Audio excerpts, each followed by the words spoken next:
It's a new year, and the Walt Disney Company continues to fail. Their latest failure is American Born Chinese, a streaming series that they have scrapped after a single season. Before we get into this, I'd like to ask you please hit that subscribe button, hit that bell for notifications so you don't miss any of our future videos here at the Trent Report. With that out of the way, let's get into this here. Wrote this up over at thatparkplace.com. Headline: Another Disney failure. American born Chinese Disney Plus series scrapped after just one season. Indeed, this show has been scrapped. It was a live action adaptation of Jean Lun Yang's 2006 graphic novel of the same name, and it has been scrapped. The Hollywood Reporter's Leslie Goldberg reports the comedy from Disney branded television has been canceled after one season. Sources tell the Hollywood Reporter that producers from Disney's 20th television will shop the series. So it might be scrapped at Disney Plus, but they are going to probably try and sell it to other distributors, maybe Netflix, Prime Video, Max, etc., Peacock, Paramount Plus. However, it might be a tough sell, or they're going to be selling it on the cheap, because Goldberg later added that the reason the show was scrapped was due to poor viewership. She said sources say American Born Chinese, which is based on the graphic novel of the same name, did not register with viewers despite Disney's efforts to expose the series on multiple platforms, including Hulu, Roku, YouTube, and ABC. Disney Plus does not release viewership data.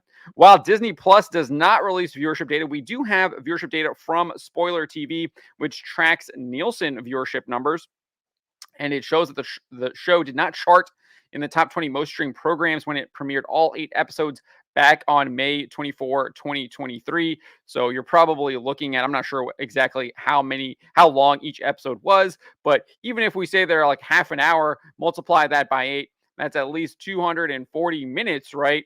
That would be a lot for an entire binge watching. But if you go over here and you look at the Spoiler TV ratings, this is for the week of May 22nd. You can see American Born Chinese not on the chart. The lowest rated show is Exo Kitty over at Netflix. It brought in 429 million minutes, and American Born Chinese did not do that. If you go to the next week, the week of the May 29th, you can see that the lowest show is Shiny Happy People Duggar Family Secrets from Prime Video. It had 380 million minutes viewed. So American Born Chinese, way less than that. So I think the viewership is pretty low for this series. But let's get back to the article over here. I do bring up Exo Kitty because I think that is important, because if you go over to IMDb, you look at the average rating for American Born Chinese, it had an average of 7 out of 10, but it only received 6,200 reviews.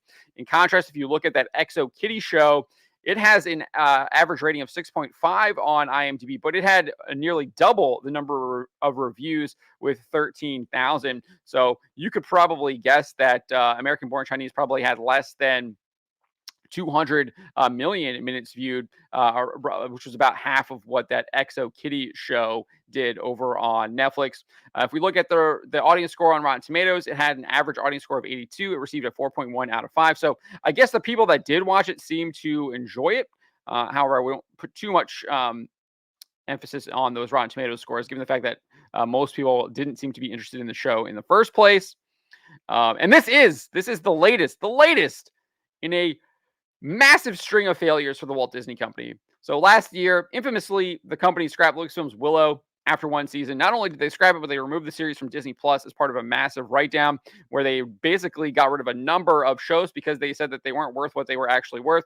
We had the company's then chief financial officer, Christine McCarthy, announced this write-down during one of the earning reports last year for the company. She said, "We are in the process of reviewing the content on our DTC services," that's direct to consumer, that's pretty much Disney Plus, "to align with the strategic changes in our approach to content curation that you've heard Bob Iger discuss.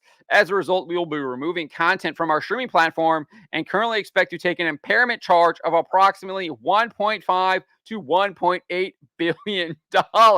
That means that they think that the stuff that they created was worth 1.8 billion, and now it's not worth that, right? It's lost that value, and so they're basically taking a giant write-off, showing just how poorly their content has performed. Utter disaster from the Walt Disney Company. She went on to say the charge, which will not be recorded in our segment results, will primarily be recognized in the third quarter as we complete our review and remove the content. Going forward, we intend to produce lower volumes of content in alignment with this strategic shift. I think when we got to that third quarter, it was indeed 1.8 billion or around there. And then not only do we have them failing on streaming and direct to consumer and all of that, all of their TV shows and everything like that, but they've had an utterly disastrous 2023 at the box office.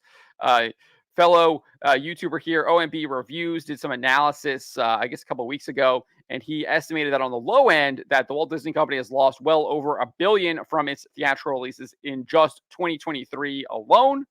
But he thinks that they are actually probably closer to 1.5 billion if you look at some of the figures here. And then he even says that he made this argument here. He said the best argument you can make is that they lost close to $1 billion, when in reality you're looking at probably somewhere closer to 1.2 to 1.8 billion dollars in financial losses, especially as we get closer to what the actual budgets for these movies were, and actually even update these further to have any reported marketing budgets on top of that. He's talking about his charts that he's updating.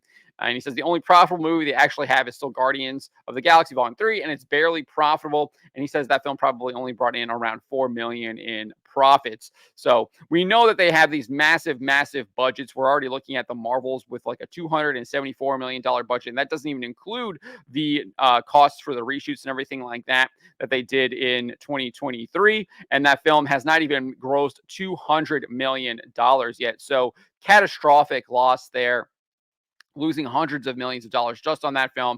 And they suffered the same fate from films like Ant-Man and the Wasp: Quantumania, The Little Mermaid. Pretty much all of their big releases lost lots and lots of money. Haunted Mansion, etc., because their budgets are so insane. Wish, another example. So it has been a catastrophic year for 2023. American-born Chinese is continuing that in 2024. And 2024 is not off to a good start for the Walt Disney Company.